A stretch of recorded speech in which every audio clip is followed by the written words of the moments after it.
1 Reis 18, versículo 19, diz assim: agora manda reunir-se a mim todo Israel no Monte Carmelo,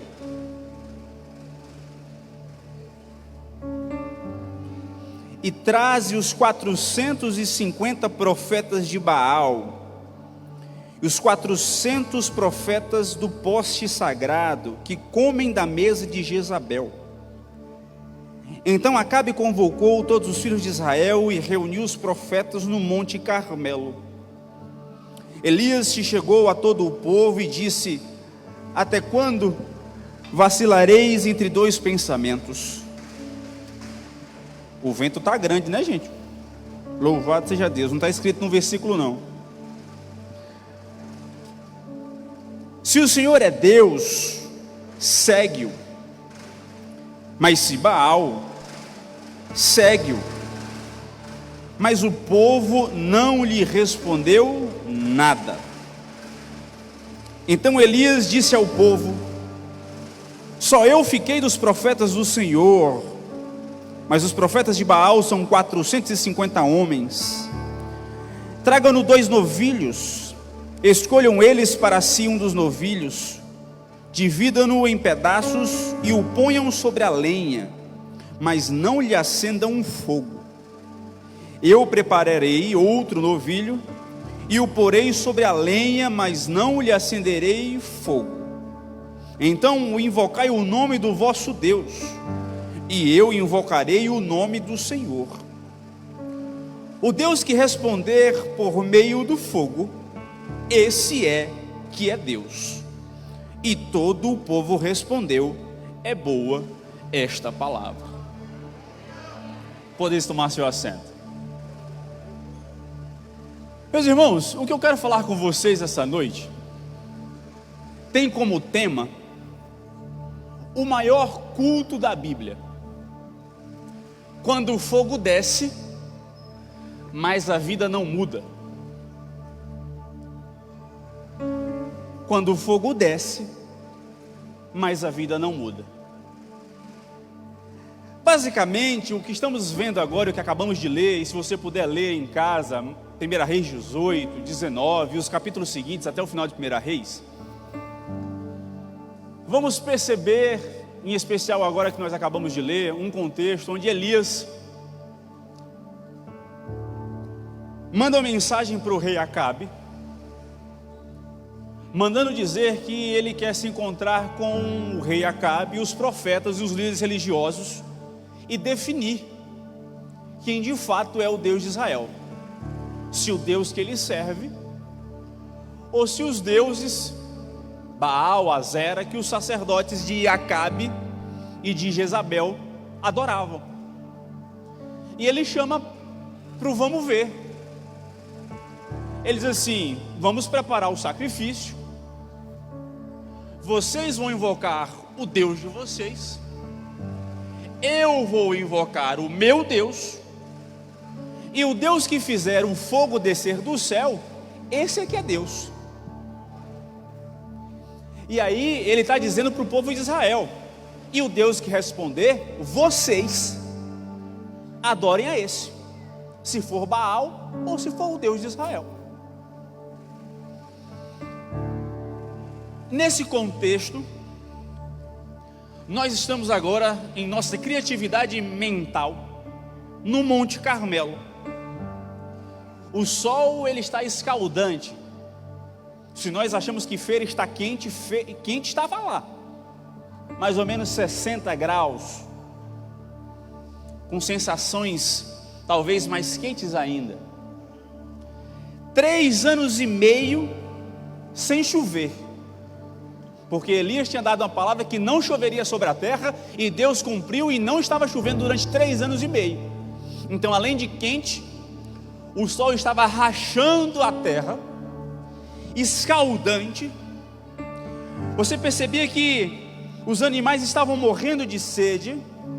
A gente pode imaginar que o povo de Israel também estava passando por necessidade, porque não estava havendo colheita, porque não havia chuva. Se não há chuva, não tem comida para colher. E esse era o contexto de tensão naquele momento, uma tensão quase que palpável.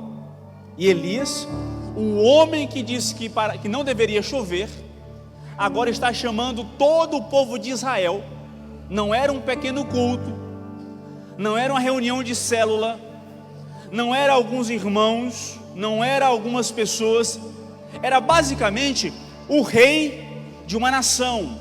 Nos dias de hoje, o presidente de uma nação, da nossa nação, estaria sendo convocado, ele e os poderes legislativo, executivo e judiciário. Toda a pompa religiosa, todas as autoridades filosóficas e acadêmicas reunidas, junto com todo o povo, seja de direita ou de esquerda, para saber quem é o Deus da nação. Essa é o culto que Elias estava propondo naquele dia. Eu quero que o rei Acabe, os 850 profetas, eu quero que os líderes e todo o povo se ajuntem ao meio ou ao entorno do Monte Carmelo para decidirmos de fato, a partir de um culto, de um sacrifício, quem é Deus. E Elias está sozinho nesse grande culto. Esse foi o maior culto da Bíblia.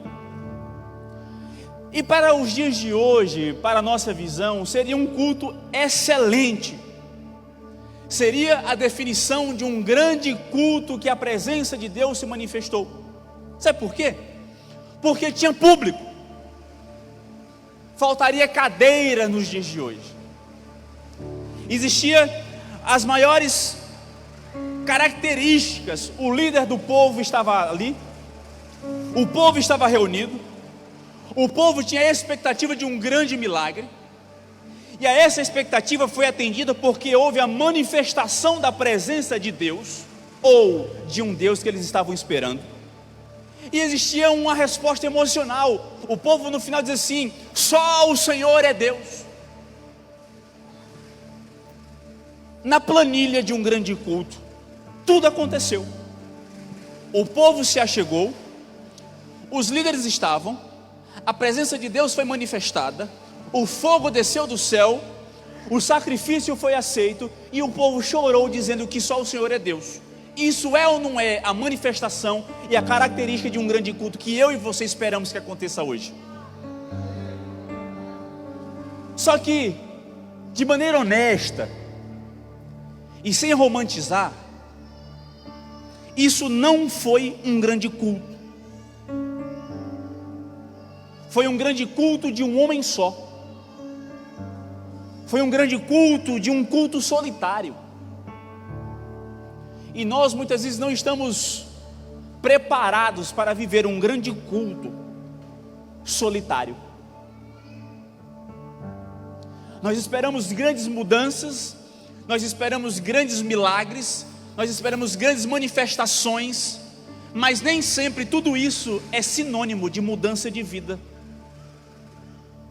Nem sempre tudo isso é significado de mudança de coração e comportamento do povo. Às vezes é só um grande evento.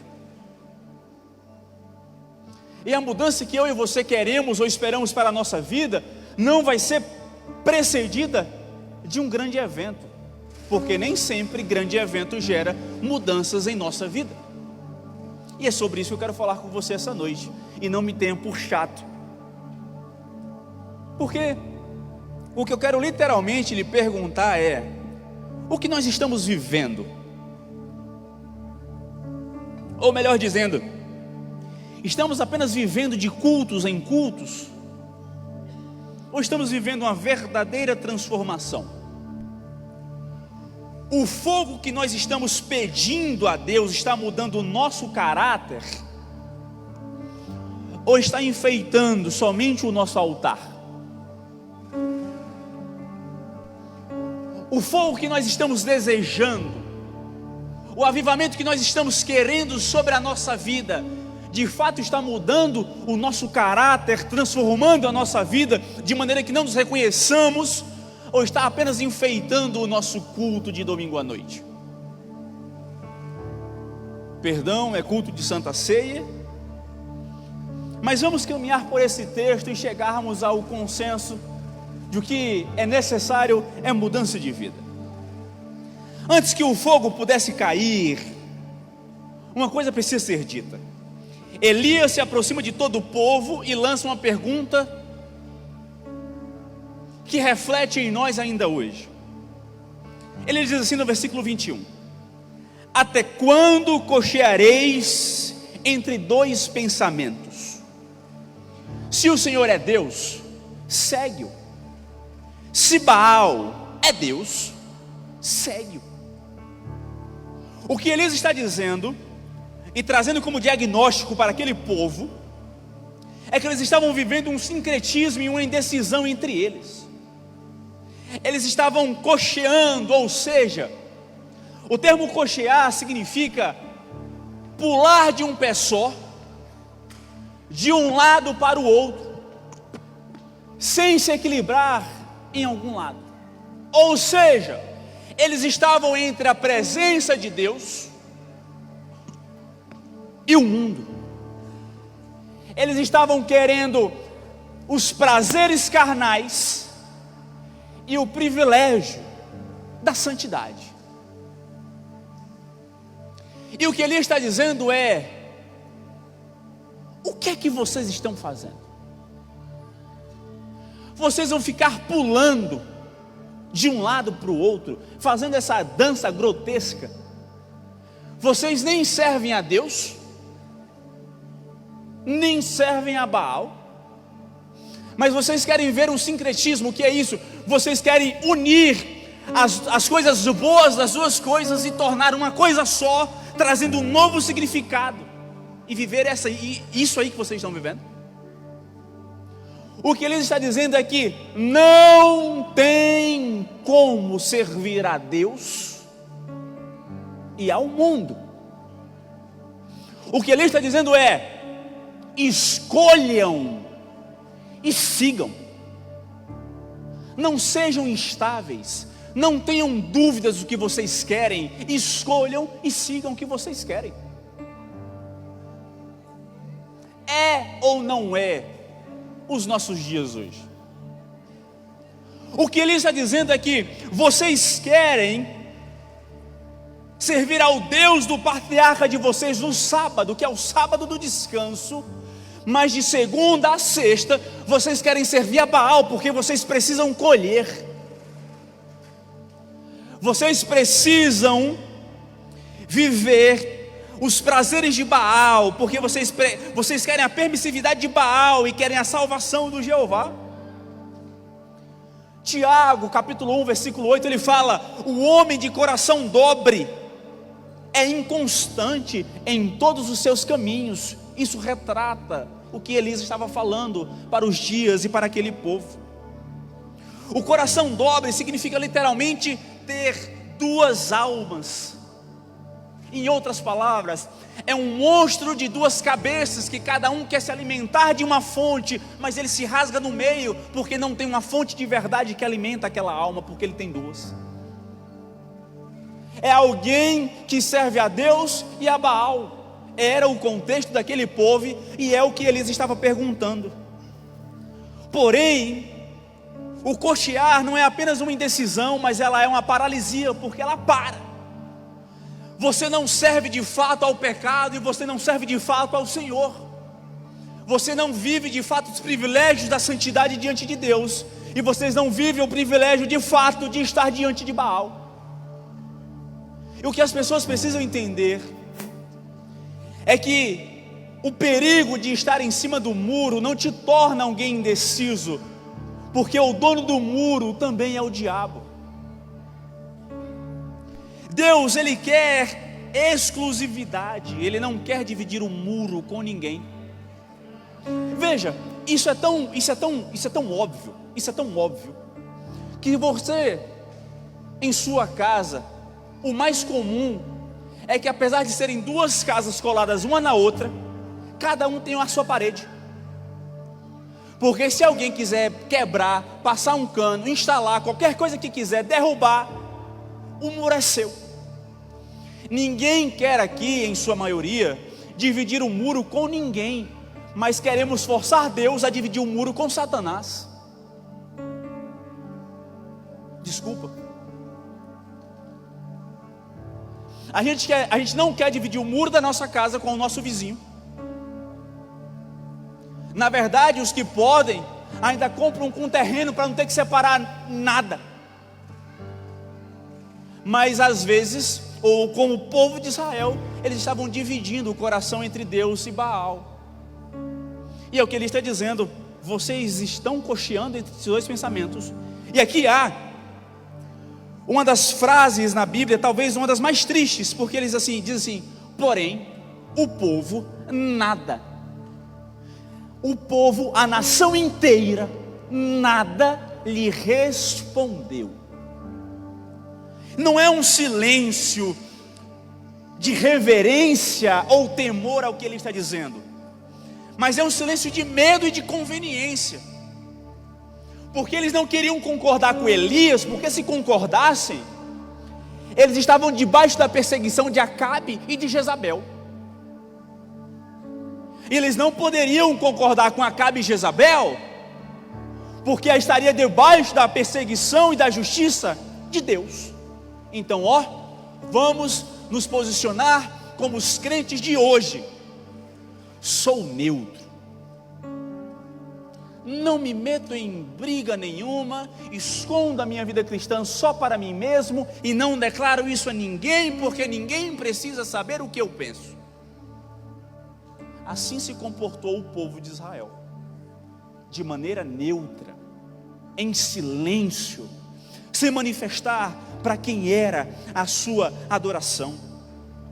Eles se enganaram na ilusão da neutralidade. Deixa eu te falar, o silêncio já é uma resposta. O diabo, ele não precisa que você adore a ele explicitamente. Ele só precisa que você não adore a Deus exclusivamente. Satanás, ele não quer uma igreja reunida adorando a Satanás de mãos levantadas. Ele só quer uma igreja que esteja neutra em sua adoração a Deus, porque ele se contenta com aqueles que estão em cima do muro. Ele não precisa de alguém exclusivo, ele só precisa de alguém que não esteja exclusivo a Deus.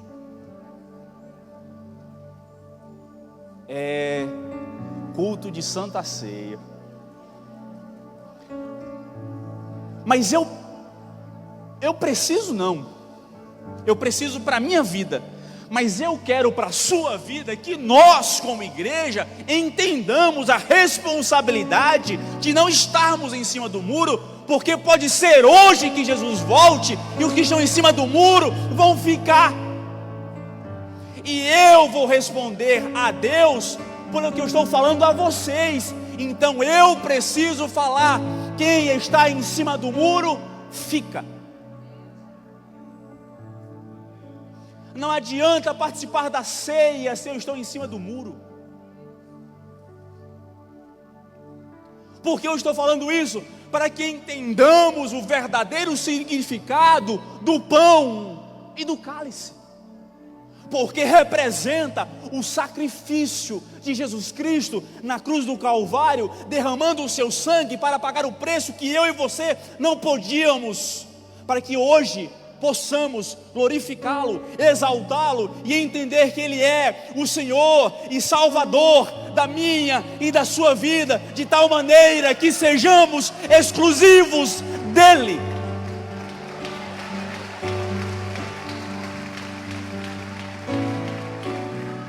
Jesus, ele falou em Mateus capítulo 6, versículo 24: ninguém pode servir a dois senhores, porque ou há de odiar um e amar o outro, ou se dedicará a um e desprezará o outro.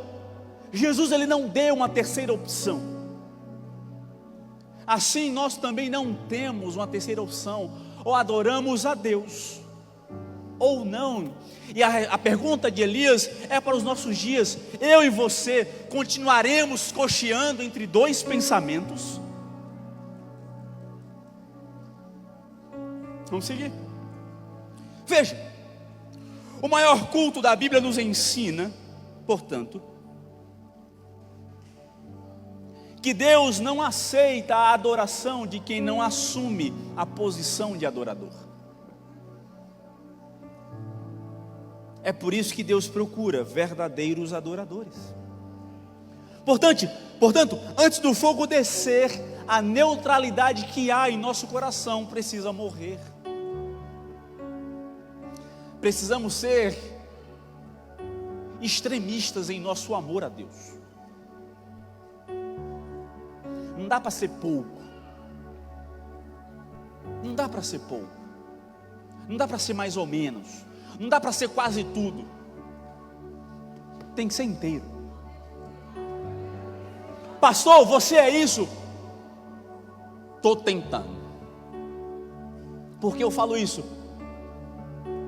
Porque eu e tu e eu somos iguais, pecadores carentes da misericórdia e da graça de Deus. Precisamos tentar todos os dias, e a graça e a misericórdia nos acompanharão. Vamos seguir. Veja, portanto, antes de qualquer liturgia, antes de qualquer fogo descer, Elias ele convoca o povo dizendo assim: para perto, chegai-vos a mim. E a Bíblia relata nos versículos 30 a 32 que ele reparou o altar do Senhor que estava quebrado. Esta cena aqui é a chave para entendermos um pouco do que é um culto verdadeiro. Porque os profetas de Baal, eles passaram o dia gritando, pulando, se cortando, rodando, muito barulho, muito movimento, mas eles não repararam o altar. Eles não construíram. Elias, por outro lado, antes que o fogo descesse, ele primeiro resgatou, reestruturou, reformou, levantou o altar. O fogo, ele não desce em um altar em ruínas. A presença de Deus não desce em um altar abandonado, coberto pelo pó do esquecimento. O altar hoje é a minha vida e a sua vida. O céu, Elias nos ensina que não existe o fogo do céu sem o altar na terra. O fogo ele não desce se não houver corações dispostos a serem limpos para receber a presença de Deus. Porque não vivemos os dias como antes? Talvez porque não estejamos cuidando do nosso coração como os que vieram antes cuidavam. Porque Deus não mudou, a presença de Deus não mudou, as suas promessas não mudaram, mas fomos nós que entramos em um ciclo vicioso de trabalho, de correr atrás, de não ter tempo, de não orar, não ler a palavra, se satisfaz apenas com um culto, se satisfaz apenas com um culto de santa ceia, mas não repara o altar,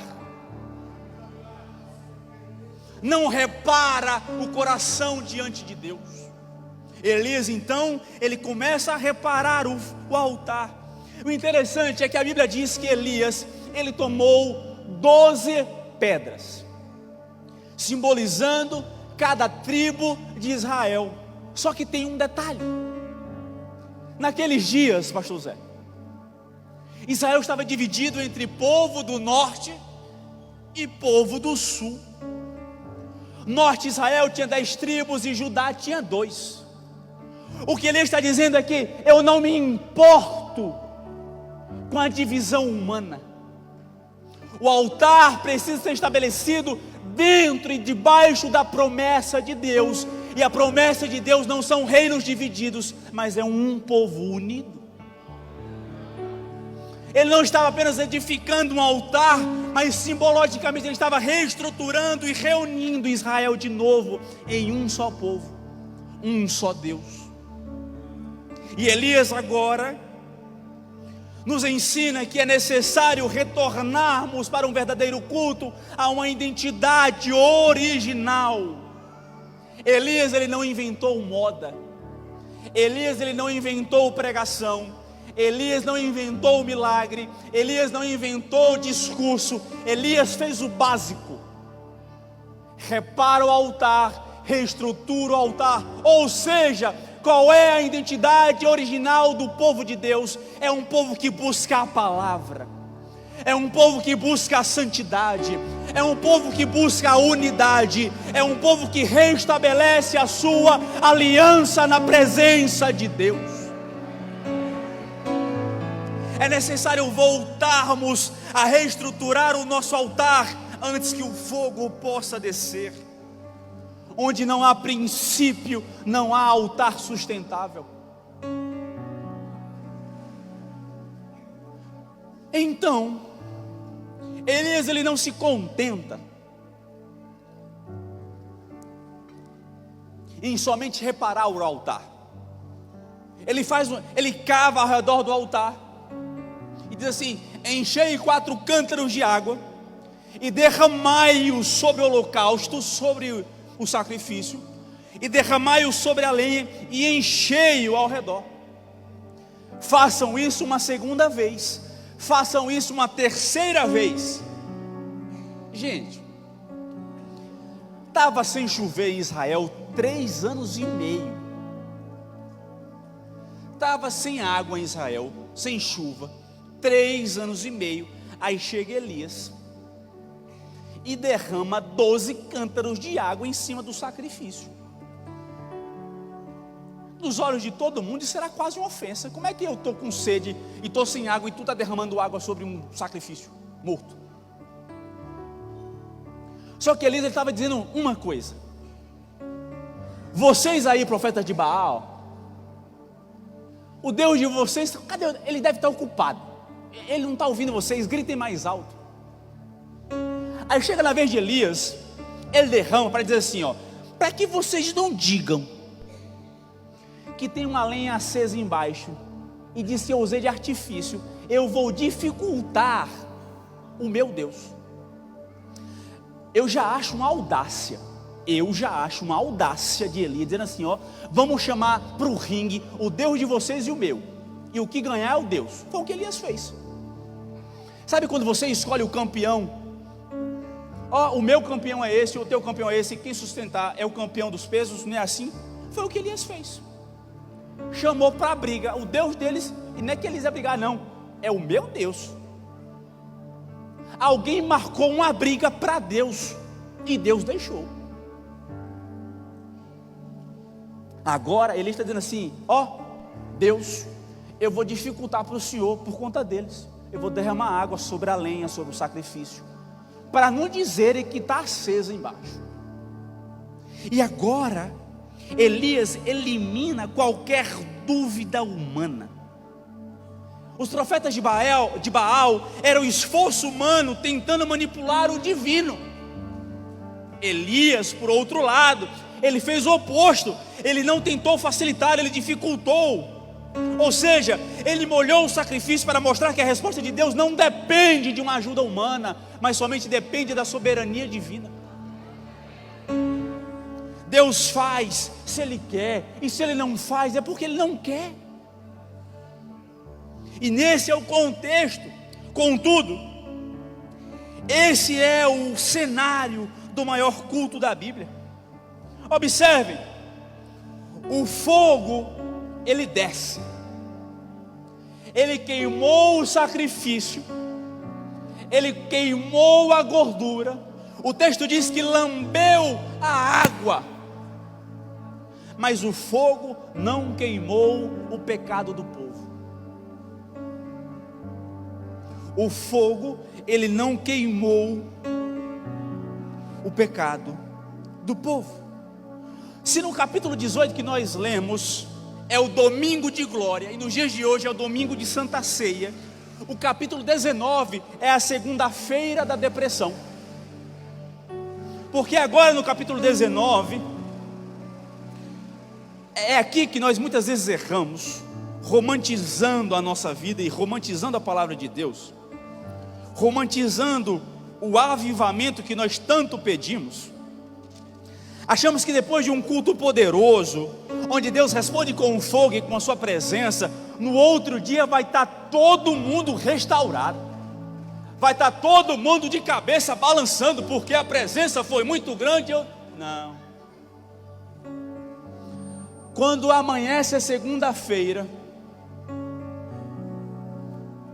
o vício continua no coração, a depressão continua batendo na porta, os boletos continuam chegando e o dinheiro na conta faltando continua a mesma coisa. Os problemas no seu casamento continuam igual. O seu problema de relação com o seu filho ou com sua filha está igual. Com os seus pais. O seu chefe ruim continua lhe perseguindo. E a manifestação do avivamento no domingo à noite não mudou nada.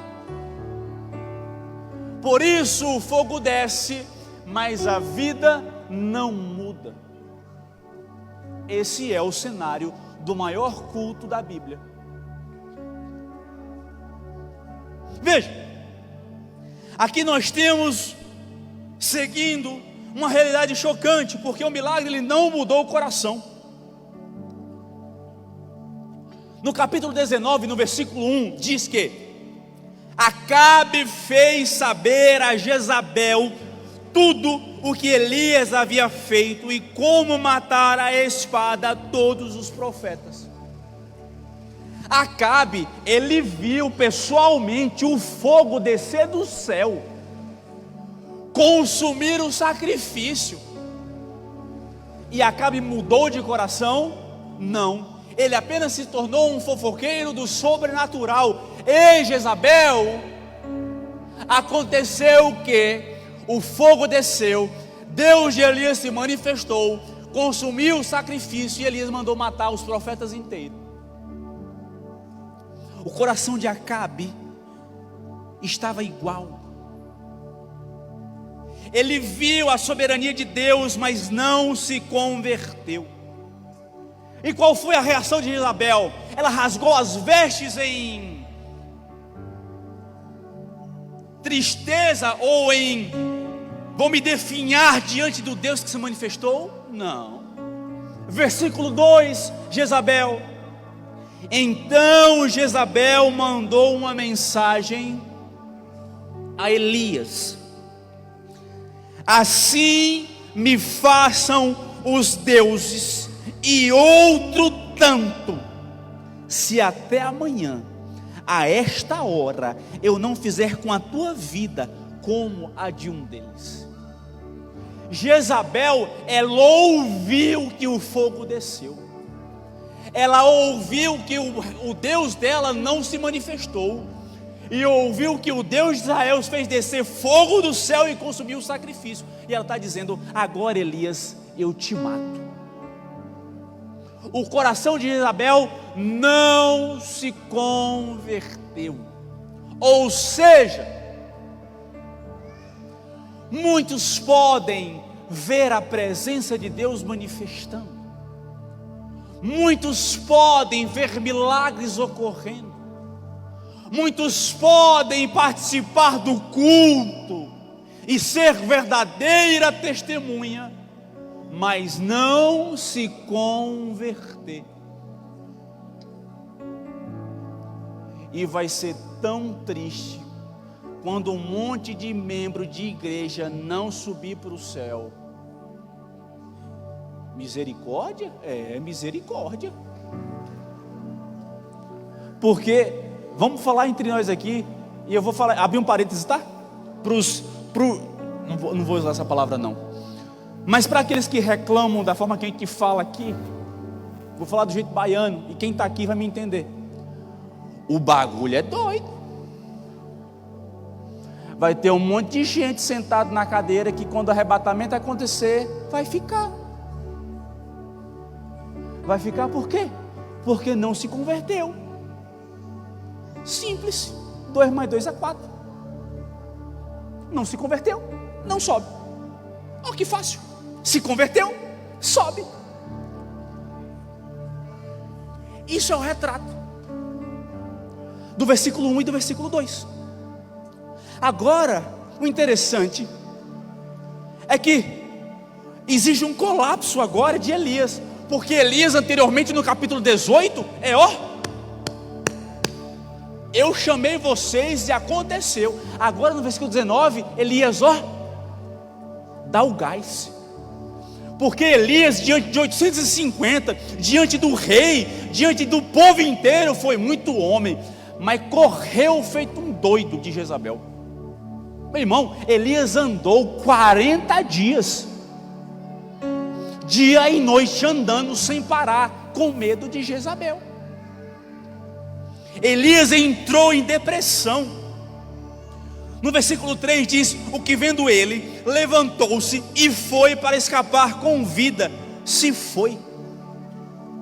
Elias, ele colocou uma expectativa humana sobre a obra divina. Ele achou que o fogo ia descer, ia acontecer uma revolução política e religiosa imediata, que o coração de todo mundo ia se converter, que aqueles que não se convertessem, o fogo ia consumir também, ia morrer e ia estar tudo certo. O fogo desceu e tudo mudou. Isso é o nosso pensamento. Isso é o que nós queremos. Deus, manifesta a tua presença neste culto, manifesta a tua presença neste dia, e amanhã tudo estará mudando. Não, talvez não. Talvez vai continuar tudo igual. E essa é a realidade da vida humana, limitada e falha. Precisamos compreender essa verdade.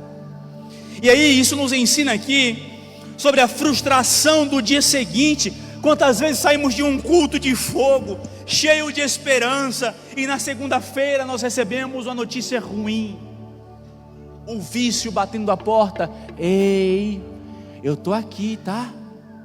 Não esquece de mim não. Aquela conversa que você não deveria ter. Ei, bom dia, como foi sua noite? Aquela conversa ou aquela relação que você não deveria ter no trabalho, mas quando você passa pelo corredor cheio do Espírito Santo, o olhar de Jezabel te olha e você diz: então, nem sempre um culto cheio de esperança vai transformar a tua vida, porque um culto, isso aqui é um culto, mas a tua vida é muito maior. Se você espera que a presença de Jeová venha no domingo, mas nós na segunda-feira nos curvarmos a Baal, nada vai mudar. Portanto, o verdadeiro culto, muitas vezes ele é solitário. O grande culto que nós esperamos muitas vezes é entre você e Deus, sozinho, sem mais ninguém. O problema da gente é que muitas vezes, ou muitos de nós não estamos preparados para um culto solitário. Nós estamos preparados, nós viemos para cá hoje à noite esperando que muitas pessoas se viriam. Meu amigo vai, minha amiga vai, minha família vai, a gente vai se ver, a gente vai tomar Santa Ceia. A gente espera no domingo nos reunirmos aqui na igreja. Só que o culto grande muitas vezes ele é sozinho, quando você não tem ninguém com você. Olha no versículo 4: ele mesmo porém foi ao deserto, o caminho de um dia. Chegou, assentou-se debaixo de um zimbro e pediu para si a morte, dizendo: já basta, ó Senhor, toma agora a minha vida, pois não sou melhor do que os meus pais. O grande Elias do capítulo 18, agora está em um grande culto solitário, pedindo a Deus que tome a sua vida. Quantos de nós aqui já manifestamos, já presenciamos os grandes moveres de Deus em nossa vida cristã, mas no outro dia, o que nós queríamos era nada mais ou nada menos do que simplesmente: Deus, me leva. Quem aqui, não precisa levantar a mão nem me responder, quem aqui diz assim: eu estou cansado demais, já deu, tá bom, já sofri o bastante, já padeci muito. Deus, eu já sofri muito no meu casamento, tá bom, se não vai resolver, me leva. Se não vai restaurar o meu filho, se não vai restaurar os meus pais, se não vai restaurar a minha vida, me leva. É melhor. Vou chegar mais cedo na eternidade, vou curtir logo a sua presença, vou ficar junto com os anjos lá voando, dizendo é o Senhor, só o Senhor é Deus, e tá bom. Não seria muito mais fácil cá entre nós, do que ficar sofrendo todo dia? Cada um aqui tem seu sofrimento, e quem sou eu para dizer se seu sofrimento é pequeno ou grande? Mas cada um aqui padece o suficiente para muitas vezes dizer assim: Senhor, estou cansado, me leva. Eu já pensei, e não foi pouco. Deus, leva. Hoje, tem uma mulher e 2 meninos. Deus, se for me levar, deixa eu deixar as coisas arrumadas. Porque se for para chorar de tristeza, chora em Paris, chora com faculdade paga, chora em casa própria, chora sem dívida, mas pelo menos chora com tudo resolvido. Mas a questão é que todo mundo passa pelo cansaço do dia seguinte no culto solitário. O maior culto da Bíblia, meus irmãos, não foi no Monte Carmelo, em 1 Reis capítulo 18, mas o maior culto da Bíblia foi debaixo de um zimbro, sozinho. E não foi pedindo que a manifestação de Deus descesse, mas foi que toma a minha vida. Nem sempre um grande culto acontece como nós queremos ou com as características que nós esperamos. Nós esperamos casa cheia, mover de Deus, paralítico andando, cego vendo, mas às vezes o grande culto é somente uma alma cansada pedindo a Deus: me leva. Então, não menospreze o seu culto solitário, porque Deus está vendo. Deus está vendo o teu cansaço. Talvez o teu culto não vai ser aqui hoje à noite, vai ser no teu quarto, quando você chegar essa madrugada e dizer assim: Deus, estou cansado. Vamos seguir para concluir. Veja, Elias, no capítulo 19 de 1 Reis, depois de 40 dias, Elias chegou na boa caverna, ele se esconde, ele caminhou 40 dias para chegar no monte de Deus. Elias está buscando a resposta. Talvez Elias em sua mente esperasse que Deus dissesse: Elias, volta lá porque eu vou terminar de queimar todo mundo. Talvez Elias esperasse que Deus dissesse: ei, pode voltar, que antes de Jezabel tocar em tu eu mato ela, pode voltar tranquilo. Não, Deus não disse nada disso. Ele não falou: pode voltar, eu vou solucionar a política da sua nação. Pode voltar, eu vou fazer com que o que vocês querem como presidente volte. Pode voltar, volta tranquilo. Acorda, Brasil, volta. Não, Deus não respondeu nada disso. O que eu estou querendo falar hoje à noite, e eu quero que você entenda, pelo amor de Deus, e eu espero que eu esteja sendo claro, mas é que culto muitas vezes não é o que a gente espera que seja um culto.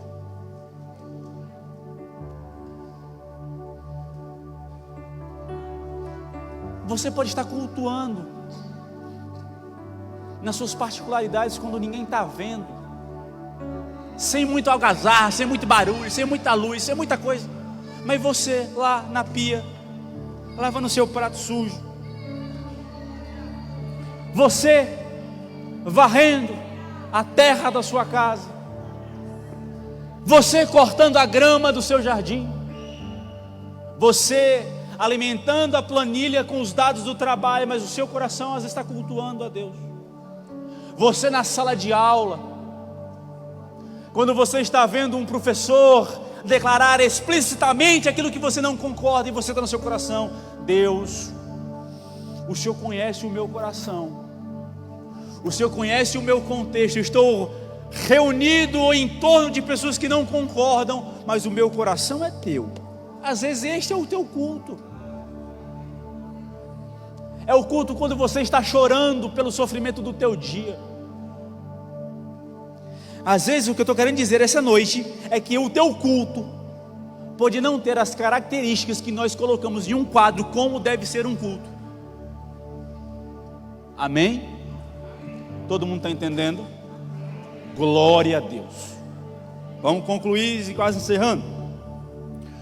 A Bíblia diz que Deus mandou Elias sair da caverna, e agora o extraordinário vai começar. A Bíblia diz que passou um vento forte que fendia os montes, que quebrava as pedras, mas o texto diz: o Senhor não estava no vento. Após o vento, um terremoto que abalou as estruturas daquela montanha, e a Bíblia diz que o Senhor não estava no terremoto. Depois veio um fogo, talvez até lembrando o Monte Carmelo dias atrás, mas a Bíblia diz que o Senhor não estava no fogo. No capítulo 18, Deus respondeu com fogo. No capítulo 19, Deus não está no fogo. Ou seja, o que Deus estava ensinando a Elias é que ele não é refém de métodos. Ele faz o que ele quer, do jeito que ele quer, na hora que ele quer, se manifesta do jeito que ele quer, e eu não preciso manifestar do jeito que vocês esperem que eu me manifeste. Deus não estava no fogo.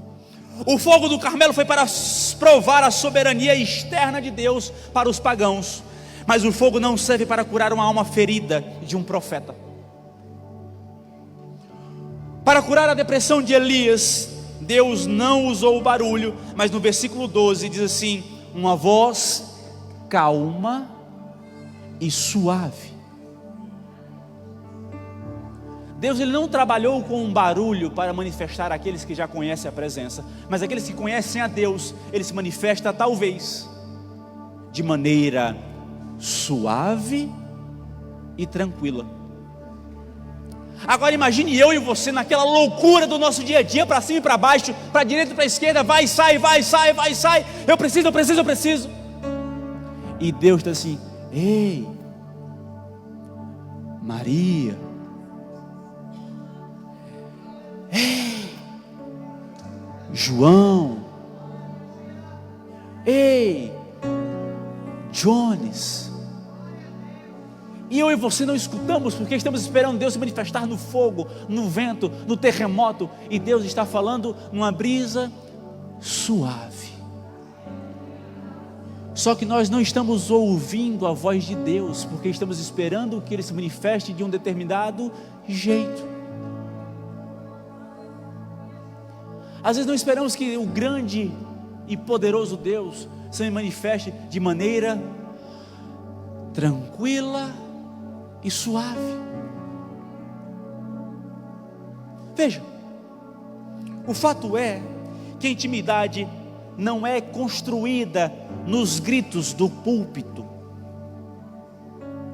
A minha intimidade com Deus não é construída enquanto eu prego a vocês. A intimidade de vocês não é construída enquanto vocês me ouvem, mas a intimidade é construída na intimidade do secreto de Deus, enquanto Ele sussurra no ouvido do indivíduo. Eu não construí a minha intimidade com Deus o que eu estou construindo aqui com vocês agora, nem vocês com Deus me ouvindo. Isso aqui é basicamente uma oportunidade que eu e você temos de ouvir a palavra de Deus, porque se todo mundo já estivesse cumprindo ela, Deus já tinha voltado. Então Deus, pela sua misericórdia, colocou um para falar, outros para aprenderem, para que todo mundo que aprenda fale também. Porque o papel aqui não é eu falar, vocês ouvirem e terminou, é eu falar, nós aprendemos, nós falamos, outros aprendem, outros são alcançados, porque essa é a grande comissão: pregai o Evangelho em nome do Pai, do Filho e do Espírito Santo, batizando-os. Essa é a nossa missão. Não vim para a igreja escutar e terminou. Porque se for só isso, gente, não vale a pena não, é perda de tempo, tá? Perde eu, perde tu, perde nós. Desculpa a franqueza, vou adiantar porque já está na hora. Vamos lá. Portanto, Deus fala: o que fazes aqui, Elias? Elias diz: eu fiquei só. Eu fiquei sozinho. O maior culto da Bíblia no Carmelo atraiu a nação inteira, mas deixou o profeta sozinho. Elias tinha fãs, tinha audiência, tinha inimigos, mas não tinha amigos. Ele não tinha com quem dividir o peso da unção. Elias, ele não tinha ninguém. O avivamento de palco, ele gera celebridades, mas não gera família. Gera muita coisa instagramável, mas não gera intimidade entre a comunidade. Salomão, ele disse que era melhor serem dois do que um, porque se um cair, o outro levanta. E Elias estava sozinho. Elias pediu a morte, então Deus não atendeu o seu pedido. Ele falou assim: vai, volta e unge Azael, rei da Síria. Unge Jeú sobre rei de Israel, e Eliseu como profeta em teu lugar. A virada de chave foi que Deus não resolveu o problema de Elias matando Jezabel. Jezabel continuaria viva por algum tempo, mas foi dando a Elias Eliseu. O grande milagre do grande culto de Elias não foi a restauração de Israel, mas foi a restauração de um relacionamento. Elias precisava de alguém. Muitas vezes o milagre que você quer não vai vir do jeito que você quer, mas vai ser a restauração de um relacionamento na sua vida. Deus, ele cura o esgotamento de Elias através de um relacionamento de discipulado. Elias, ele entende que eu sou só, e Deus diz: ei Elias, você não está só, eu guardei 7.000 que me adoram, 7.000 que estão dobrados com o joelho perante mim, e para provar que eu cuido de você, eu vou te dar alguém que caminhe junto com você. Você não vai mais carregar este manto sozinho.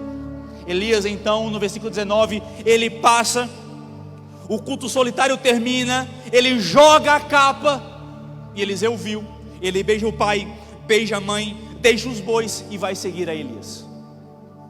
Deus, ele deu a Elias, o grande milagre foi restaurar e dividir com alguém a caminhada da vida. Olha que interessante, e por favor entenda o significado disso. Elias fez tudo isso, e o que Deus fez foi simplesmente dar a Elias alguém, um filho na fé, alguém para ele discipular, alguém para ele cuidar, alguém para ele ensinar a ficar no seu lugar. Você quer morrer, Elias? Discipula, ensina, trata, faz o que eu quero, e então a gente vê. Veja, a grande transformação foi que o Carmelo produziu fogo, mas não produziu sucessão. O Monte Horebe produziu um relacionamento que garantiu para o futuro da profecia de Israel. Elias se tornaria a porção dobrada, Eliseu se tornaria a porção dobrada de Elias. Os maiores milagres de Elias, quando ele estava só, ou diante de multidões anônimas, foi que ele fechou os céus para não chover, multiplicou a farinha da viúva, fez descer fogo do cego no Carmelo. Mas o maior legado de Elias não foi o fogo que caiu, mas foi o profeta que se levantou depois dele. Talvez o seu maior feito não seja os milagres que você vivenciou, mas o que você vai deixar para aqueles que viriam ou que vão vir depois de você. O que eu estou querendo dizer é que nos dias de hoje, por exemplo, não adianta os meus filhos serem conhecidos na sociedade, não vai adiantar os meus filhos ser conhecidos na faculdade, não vai adiantar se os meus filhos forem grandes líderes, não vai adiantar se meus filhos forem grandes profissionais, se eles não forem conhecidos no céu. A minha missão, meus irmãos, e me permita com todo o amor por vocês, primeiro, o meu chamado, e eu falei essa semana para avô e vó, e está ali de prova, e para a Bisa também, que também estava, eu falei assim, o meu chamado é pastorear, concordo, mas primeiro, o meu chamado a pastorear são os meus filhos, e eu ainda falei assim, e eu vou dizer como Josué, eu não sei vocês, mas eu e minha casa serviremos ao Senhor.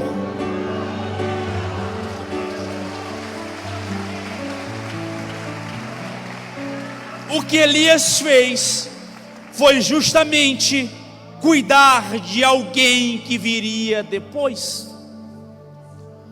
Conexões divinas geram continuidade, geram alguém que vem depois. E o perigo disso é que o fogo do Carmelo durou uma tarde, mas o ministério de Eliseu durou uma geração inteira e teve porção dobrada. O verdadeiro avivamento não é medido pelo barulho que nós fazemos hoje. O verdadeiro avivamento é o silêncio que nós impedimos de acontecer amanhã, levantando uma geração que conhece ao Senhor. Ei! Entenda que Davi foi um homem segundo o coração de Deus. Salomão cresceu ouvindo Davi dedilhar a harpa, e Davi ensinou a Salomão, mas Salomão apenas conhecia a ponto de que o seu filho Roboão estragou Israel. Josué 24, versículo 15 em diante, diz que Josué e aquela geração testemunharam o mar vermelho abrir, testemunharam nuvem no céu durante o dia, testemunharam coluna de fogo durante a noite, testemunharam maná do céu caindo, testemunharam a terra prometida. A Bíblia diz em Josué capítulo 24, nos versículos finais, que essa geração morreu, e a geração seguinte que se levantou conhecia de ouvir falar os feitos dos seus pais. Eles ouviram e conheceram as histórias de que o mar vermelho se abriu, que o maná desceu do céu, que tinha nuvens sobre o céu, que tinha coluna de fogo durante a noite, mas eles não vivenciaram nada, porque se contentaram apenas no que ouvia. Livro seguinte, Juízes capítulo 2, diz que essa geração morreu, e se levantou outra, uma terceira geração, que não ouvira falar que o mar vermelho se abriu. A geração não ouvira falar que o fogo estava durante a noite. A geração não ouvira falar que havia nuvem no céu. Uma geração que não ouvira falar que o maná caiu do céu. Ou seja, o verdadeiro avivamento que eu e você podemos viver é ensinar a geração que vem a estar na presença de Deus, para que não haja uma geração que se levante, que não conheça a presença de Deus. Isso é avivamento. Isso é milagre. Vamos encerrar em nome de Jesus. Se coloque de pé. O avivamento real, ele é relacional. Deus não quer que caminhamos só. Deus, ele não apenas envia poder, mas ele envia parceiros. Marcos capítulo 6, versículo 7, Jesus enviou 2 em 2 e então lhes deu poder. Veja, antes do poder é necessário restaurarmos os relacionamentos entre nós. Queremos milagres, queremos poder, queremos manifestação do fogo, queremos viver a presença de Deus, restauremos a presença de Deus em nossas relações. Amém? Veja, então, Aquele culto, por maior que tenha sido, falhou em transformar a nação e o coração da nação. Israel viu o fogo descer do céu e gritou: o Senhor é Deus, só o Senhor é Deus. Mas continuava pecando, Jezabel continuava no trono e o medo continuava reinando. Por quê? Porque o altar de Elias era limitado.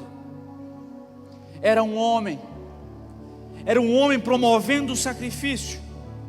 No Carmelo o fogo desceu para consumir o holocausto, a lenha, as pedras e a água.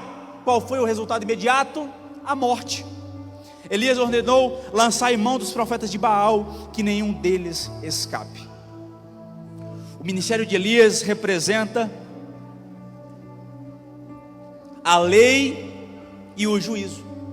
O fogo provou que Deus é santo, e a santidade de Deus exige a morte do pecado e do pecador rebelde. O grande culto de Elias terminou em sangue e medo. No Calvário foi diferente. O fogo, a ira de Deus contra o pecado também caiu, também desceu, mas em vez de cair sobre nós, desceu sobre o Cordeiro. Jesus, ele absorveu o golpe que era destinado a nós. Elias disse: mata os pecadores. Jesus disse: Pai, perdoa-lhes, porque não sabem o que fazem. Veja, o culto do Carmelo foi um espetáculo para os olhos, porém, Hebreus 10, versículo 4 diz: porque é impossível que o sangue de touros e de bodes remova o pecado. O pecado pode ser coberto momentaneamente pelo sacrifício de Elias, mas não podia limpar a consciência de Israel.